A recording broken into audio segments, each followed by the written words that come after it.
Future planning. त्यासोबत आपण काय करू शकतो, नवीन काय फ्युचर प्लॅनिंग करायचं असेल, समजा एखादी नवीन प्लांट घ्यायची असेल, नवीन एखादी इन्व्हेस्टमेंट करायची असेल, तर आपण करू शकतो.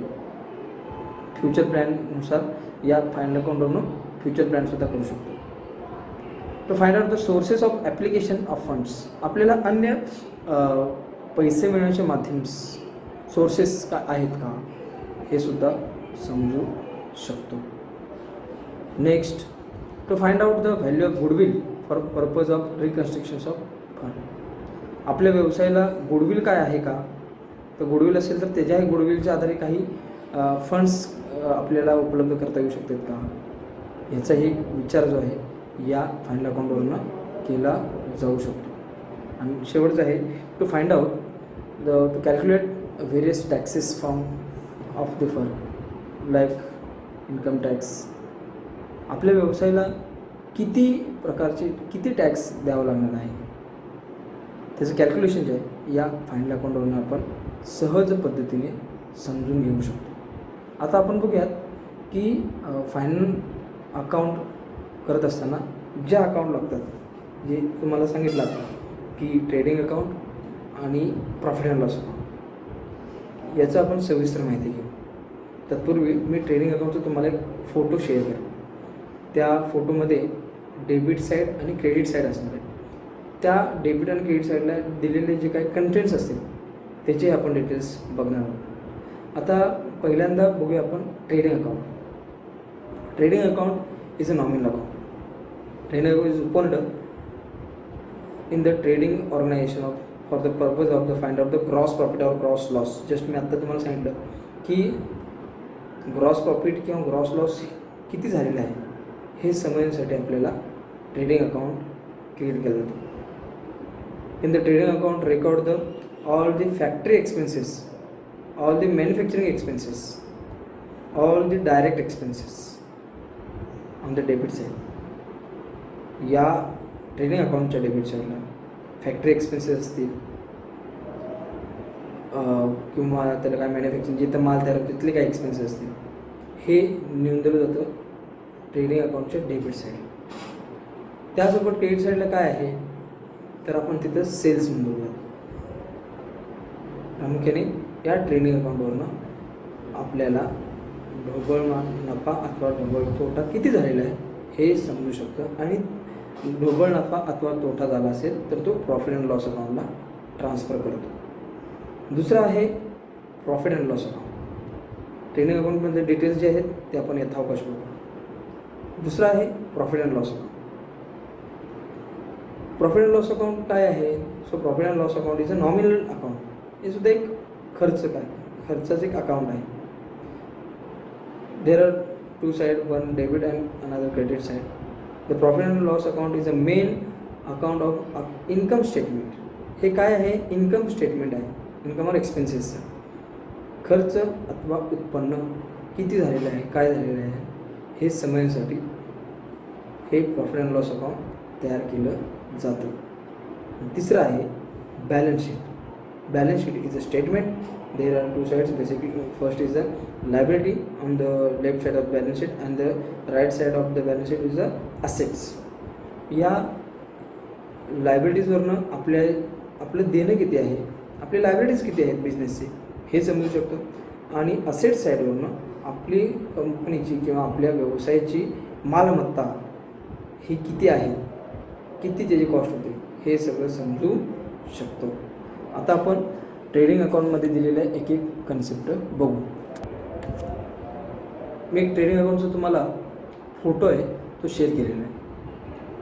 त्यामध्ये त्या ट्रेडिंग अकाउंटच्या टॉपला लिहिलेलं आहे इन द बुक्स ऑफ. ते खूप महत्त्वाचे आहे.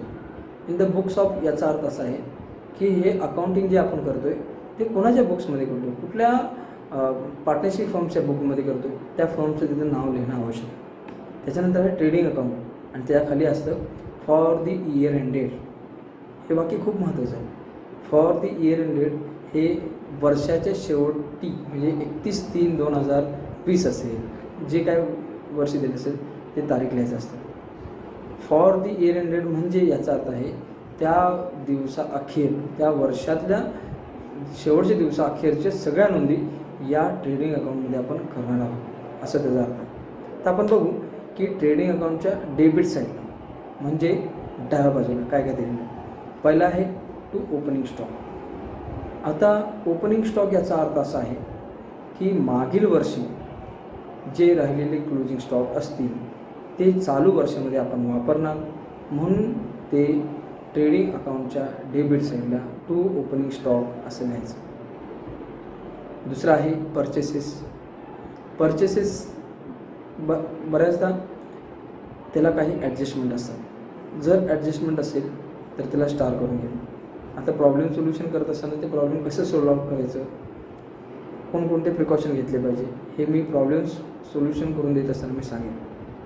तत्पूर्वी आपण एक एक कन्सेप्ट बघू. टू परचेसेस याचा अर्थ आहे डेबिटला लिहिलेला आहे. टू परचेसेस डेबिटला का लिहिलं, कारण माल आपण खरेदी करतो, गुड्स कम्स इन एक प्रकारे टू परचेसेस लिहितो.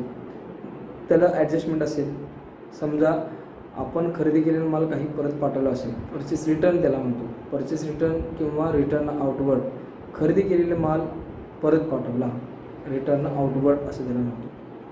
त्याची रक्कम लिहायची. मग टोटल खरेदी केलेला माल असेल समजा 1 लाख आणि समजा त्यातला 10,000चा माल परत पाठवला तर आउटरला 90,000 त्याची वजाबाकी येईल. त्यानंतर आहे वेजेस. वेजेस म्हणजे मजुरी. वेजेसला समानार्थी शब्द आहे प्रोडक्टिव्ह वेजेस, मॅन्युफॅक्चरिंग वेजेस किंवा वेजेस अँड सॅलरीज असा जरी शब्द आला तरी तो ट्रेडिंग अकाउंटच्या डेबिटलाच घ्यावा. त्यालाही ॲडजस्टमेंट असेल तर त्यालाही स्टार करायचं, नसेल तर काही प्रश्न नाही. नंतर आहे कॅरेज. कॅरेज त्याला समानार्थी शब्द आहे carriage inward, carriage and purchases. हे सुद्धा माल खरेदी करतानाचा खर्च आहे, तो वाहतुकीचा खर्च द्यावा लागतो, म्हणून तो ट्रेडिंग अकाउंटच्या डेबिटला लिहायचा. नंतर आहे works manager salary. Works manager salary याचा अर्थ असा आहे कारखान्यावरील किंवा जिथं प्रोडक्शन होतं तिथल्या व्यक्तीला दिलेला पगार, तिथल्या व्यवस्थापकाला दिलेला पगार हा मॅन्युफॅक्चरिंगचा एक्सपेन्सेस आहे, म्हणून तो ट्रेडिंग अकाउंटच्या डेबिट साईडला लिहायचा आहे. त्या एक्सपेन्सेसच्या इथं सॅलरी जरी दिसत असेल तरी तो वर्क्स मॅनेजर सॅलरी आहे. वर्क्स मॅनेजर म्हणजे तिथल्या जो कोणी मॅनेजर आहे कारखान्यावर काम करणारा त्याचा तो खर्च आहे. नंतर आहे फॅक्टरी एक्सपेन्सेस किंवा फॅक्टरी इन्शुरन्स. फॅक्टरी इन्शुरन्स मग त्यामुळे फॅक्टरी रेंटसुद्धा असू शकते किंवा फॅक्टरी इलेक्ट्रिसिटी बिलसुद्धा असू शकेल. हे खर्च जे आहे हा फॅक्टरीमध्ये होणार आहे, तो ट्रेडिंग अकाउंटच्या डेबिटला लिहावा. फॅक्टरी सॅलरीज जर फॅक्टरीवरच्या लोकांना पगार दिला तर तो सुद्धा ट्रेडिंग अकाउंटच्या डेबिट साईडलाच नोंद करावी. नंतर आहे freight. Freight, carriage, cartage, freight या सगळ्यांची नोंद ट्रेडिंग अकाउंटच्या डेबिट साईडलाच करावी. ऑक्ट्रॉय और कार्टेज, जकात असं त्याला म्हणतो, हा सुद्धा माल वाहतुकीचा खर्च आहे, एक प्रकारे तो ट्रेडिंग अकाउंटचा खर्च आहे, त्यामुळे तो ट्रेडिंग अकाउंटच्या डेबिट साईडला लिहावा. नंतर आहे टू डॉक ड्यूज किंवा कस्टम्स. बंदरावरचा काही खर्च असेल किंवा तिथले काही एक्सपेन्सेस असतील तर तो सुद्धा ट्रेडिंग अकाउंटच्या डेबिट साईडला लिहायचा. नंतर आहे gas, coal, fuel, power and fuel असं येऊ शकेल. इंधन जे आहे प्रामुख्याने तर तो इंधनसुद्धा या ट्रेडिंग अकाउंटच्या डेबिट साईडलाच घ्यावा. नंतर आहे रॉयल्टी किंवा त्याचा समानार्थी शब्द आहे रॉयल्टी ऑन परचेसेस. स्वामित्व किंवा हक्क खरेदी संदर्भात असं त्याला म्हणतो. उदाहरणार्थ रॉयल्टीचं कन्सेप्ट समजून घ्यायचं उदाहरण देतो.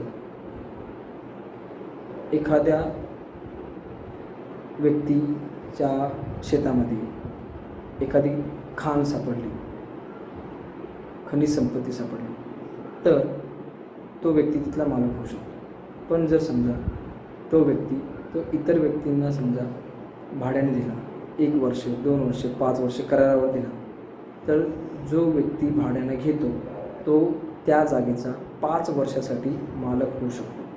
करार संपला की त्याची तिथली हक्क संपुष्टात येते. याला म्हणायचं रॉयल्टीज. बऱ्याचदा खनिज संपत्तीच्या बाबतीमध्ये अशा ठिकाणी या रॉयल्टीज मोठ्या प्रमाणात आढळून येतात. नंतर आहे प्रायमरी मॅन्युफॅक्चरिंग एक्सपेन्सेस. माल पॅकिंग करत असताना, मॅन्युफॅक्चरिंग करत असताना काही खर्च होत असेल तर त्याचीही नोंद या ट्रेडिंग अकाउंटच्या डेबिट साईडला करावी.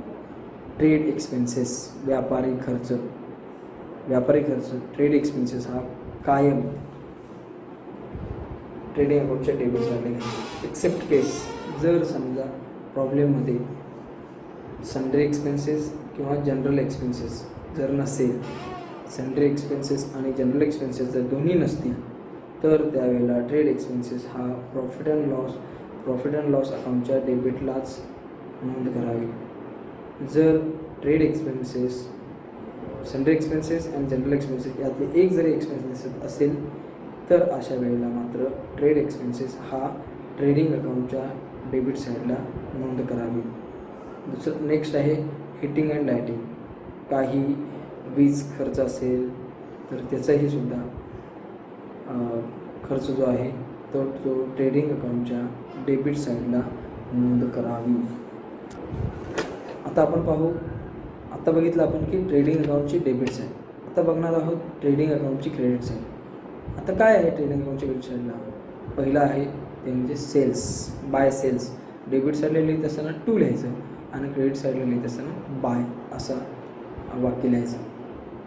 बाय सेल्स म्हणजे वर्षभरातले सेल्स, विक्री किती आहे हे त्या सेल्सवरनं कळू शकतं. जर समजा आपण माल विकलेला आहे त्यातलं काही माल परत आला असेल त्यातली व्हॅल्यू ती लेस करावी. समजा 2 लाखाचा सेल्स झालेला आहे, त्यातले 10,000 रुपयाचा माल आपल्याला परत आलेला आहे तर तो लेस करावा, कारण आपल्याला नेट सेल्स करणार नाही.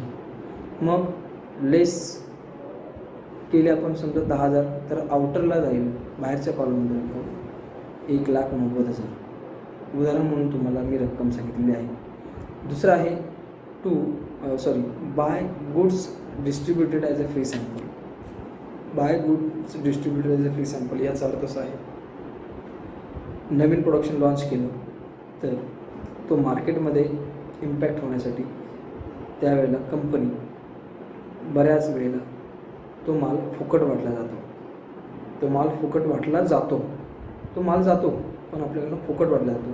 पण अशा वेळेला तो माल जरी फुकट गेला तरी तो फ्री सॅम्पल म्हणून दिलेला आहे. त्याच्यामागं ती उद्देश असतो की जाहिरात व्हावी, हा त्यामागचा एक उद्देश असतो. मग गुड्स डिस्ट्रीब्युटेड फ्री सॅम्पल असेल तर ते क्रेडिट साईडला लिहायचं. नंतर आहे by goods destroyed by fire किंवा by goods lost by fire. आगीमध्ये माल जळून गेला म्हणून तो क्रेडिट साईडला. माल जळून येत नाही, तो जात असतो म्हणून तो क्रेडिट साईडला लिहायचा. नंतर आहे त्याचबरोबर by goods lost by theft असे म्हणू शकतो. ज्या पद्धतीने माल जळून जातो त्याच पद्धतीने माल चोरीला सुद्धा जाऊ शकतो.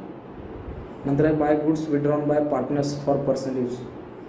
आपल्या व्यवसायातून एखाद्या पार्टनर्सचा माल पर्सनल यूजसाठी घेऊन गेला असेल तर तो माल जातो म्हणून तो ट्रेडिंग अकाउंटच्या क्रेडिट साईडला त्याची नोंद करायची आहे. नंतर आहे by goods by lost by थेट, मी तुम्हाला जे सांगितलेलं आहे. आणि शेवटचं आहे बाय क्लोजिंग स्टॉक.